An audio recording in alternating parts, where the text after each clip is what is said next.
Olá, sétimo ano, como vocês estão? Espero que estejam tudo bem com vocês. E hoje nós temos um conteúdo novo que é cinemática, tá? É um ramo da física cinemática, cinema, tá? Que estuda um objeto específico que é o movimento. Cinema, se vocês pararem para pensar, nada mais são que imagens que estão rodando, que estão em movimento, né? Então, cinemática vai estar estudando esse movimento e o cinema ele cria esse movimento das imagens para colocar isso no telão lá que você assiste, tá? Alguns cinemas ainda tem isso, alguns cinemas não tem mais, né? Mas a maioria dos cinemas, a maior parte dos cinemas antigamente, maior não, todos os cinemas antigamente faziam isso, tá? Bom, dentro da física o movimento é um conceito um tanto complexo, tá? Por que esse tanto complexo? Complexo não significa difícil, mas ele é complexo porque o movimento dentro da física tem horas que você está parado, que nós falamos repouso, tá? Então, quando o corpo não está em movimento, ele está em repouso, e quando ele está em movimento, ele está em movimento, tá? Então, ele está se deslocando, tá? Bom, por que é um tanto complexo? Porque, pensem assim, quando você está andando, você vê a árvore paradinha, né? E a árvore, você passa a árvore, mas você está andando e a árvore está parada. Agora, quando você está dentro de um carro, você está parado. Dentro de um carro, o carro está andando, né? Mas você está parado. Sim, se você olhar de dentro do carro para fora, parece que as árvores estão passando por você. Não é? Não estou mentindo?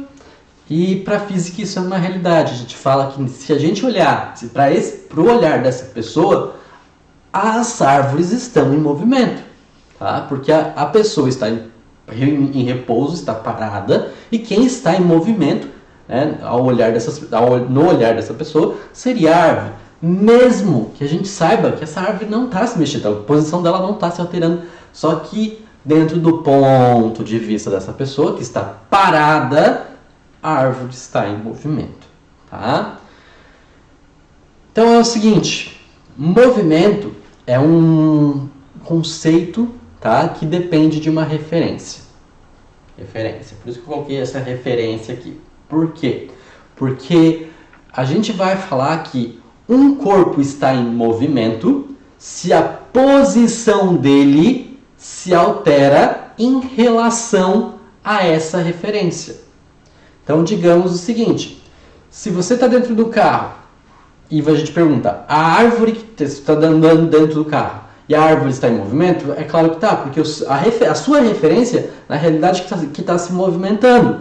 Só que a gente não está perguntando da referência, a gente está perguntando da árvore e a posição dela, né, o lugar que ela está em relação à referência se muda porque a referência está se mudando. Então, se as duas estavam aqui e depois a referência foi para cá, a árvore está em movimento.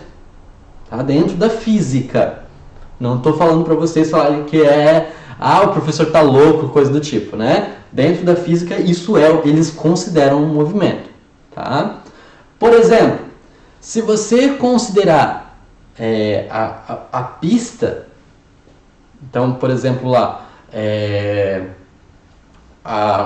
qual que é a sua posição dentro do carro com uma pista? Não altera, porque a sua posição e a pista é a mesma o tempo inteiro. Você está sentadinho dentro do carro e você não está em movimento. A pista não está em movimento. Está tudo parado, tudo em repouso. Tá? Então, sempre vai depender de uma referência. Tá? O movimento depende de referência. Se a posição dele ao longo do tempo alterou da referência, sim, ele está em movimento. Se a posição não se alterou, ele está em repouso. Tá? Se a posição dele se altera, se ele está em movimento, nós falamos que ele está fazendo uma trajetória. Então, olha lá. Se no tempo inicial essa bolinha estava aqui, eu dei um empurrão nela, um segundo ela está aqui, outro segundo ela está aqui, outro segundo ela está aqui, e depois ela para aqui. Tudo bem, as minhas bolas foram aumentando ao longo do tempo, mas Deu para entender, né? Deu um empurrãozinho aqui, a bola veio rolando, rolando, rolando, rolando e parou aqui, tá? Então, essa foi a trajetória da bola. A trajetória da bola. Não foi. Essa é a trajetória. A trajetória é o risco, tá? Sempre que a gente for fazendo isso, tá? Vamos colocar assim, olha. Vocês já estudaram matemática, o plano cartesiano, não estudaram? O plano cartesiano tem aquele eixo x e o eixo y, lembra? Tá? Então, a trajetória ela pode andar por esse plano cartesiano, tá? Isso aqui que nós chamamos é de deslocamento, tá? Porque é uma diferença entre a posição final e a posição inicial. A trajetória é aonde o corpo está andando, tá? Então a trajetória é a pista, por exemplo, tá? Se a pista faz curvas, a trajetória é uma trajetória curvilínea, né? Aqui não. Aqui, olha lá, ó, é um ponto reto, tá vendo? Então isso aqui é deslocamento, tá? Isso aqui é uma alteração. Então, mesmo que, por exemplo, olha lá, vou pegar aqui. Então, um carro ele pode fazer isso aqui, não pode? Ó? Olha lá, essa é a trajetória dele, tá?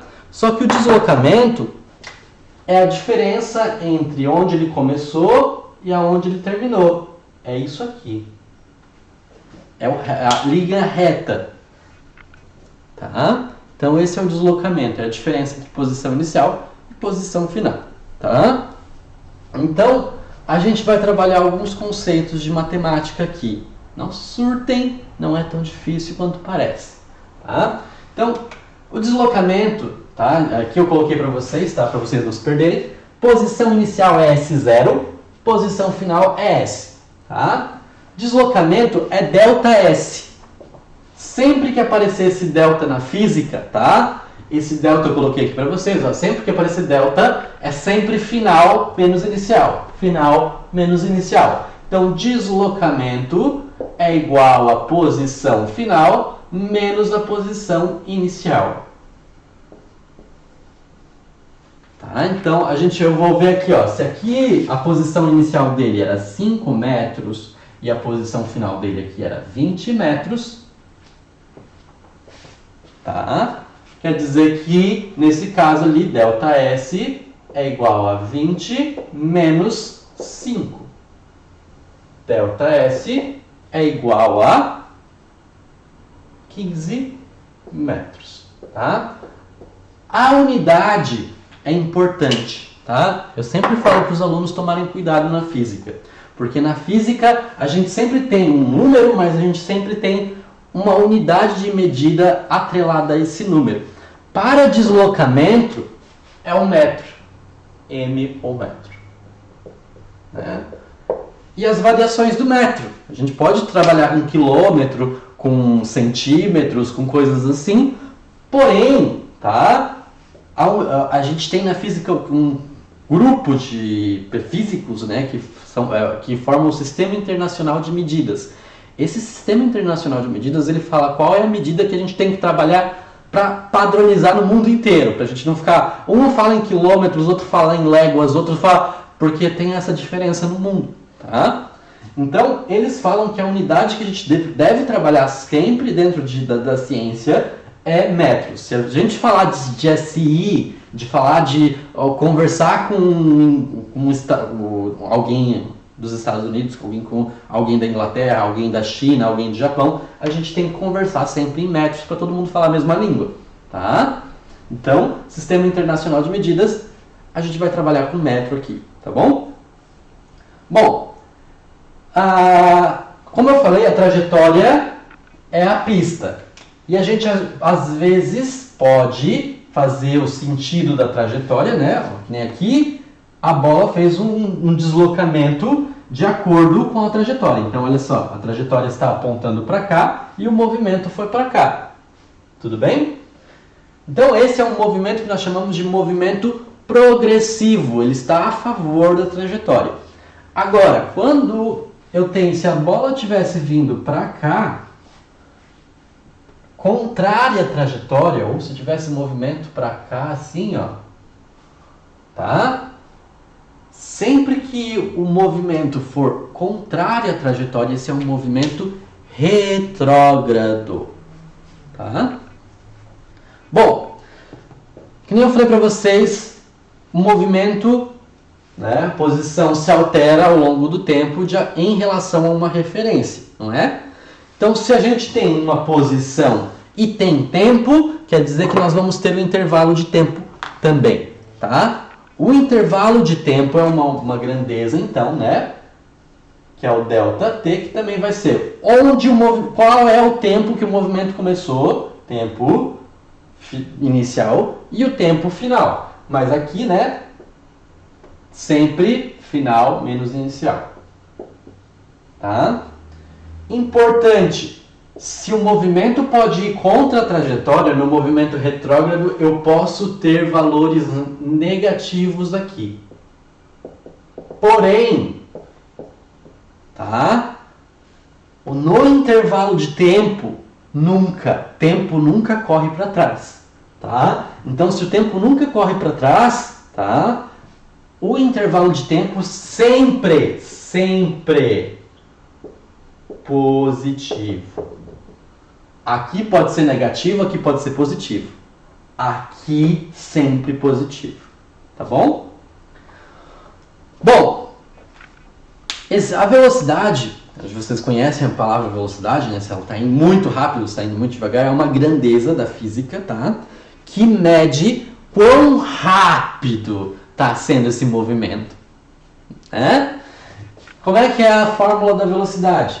Velocidade média, tá? É sempre o deslocamento pelo intervalo de tempo. Então, velocidade média, para mim achar a velocidade, eu vou pegar o deslocamento de um carro, qualquer coisa, tá? E vou dividir pelo tempo que levou esse movimento. Então, por exemplo, se eu demorei 5 segundos para fazer aqueles 15 metros ali, ó, tá? Significa que eu vou ter lá, ó, velocidade média é igual a 15 dividido por 5, velocidade média é igual a 3 metros por segundo, tá? A unidade de tempo a unidade do tempo no SI, no Sistema Internacional de Medidas, é segundos. Para a velocidade média vai ser metros por segundo, porque deslocamento é em metro, tempo é em segundos, tá? E a velocidade média, obviamente, então vai ser em metros por segundo. Tudo bem? Só que, como vocês sabem lá, o carro não trabalha com metros por segundo, porque o carro ele anda muito tempo, normalmente, né? Ele vai andar meia hora, vai andar 1 hora, 2 horas, ou até numa viagem vai ser 5 horas dentro de um carro, né? E às vezes, a velocidade a distância é sempre grande, né? Você não pega o carro para andar 15 metros, você pega o carro para andar 15 quilômetros, 20 quilômetros e assim por diante, tá? Então, se eu pego quilômetros e coloco isso em quilômetros, coloco em hora, a velocidade média pode sair em quilômetros por hora, tá? E como é que eu faço essa conversão, tá? Quilômetro por hora para metros por segundo, para mim transformar um número de quilômetro por hora para metros por segundo, eu divido esse número por 3,6. Se eu quiser fazer o processo inverso, eu multiplico por 3,6. Tá?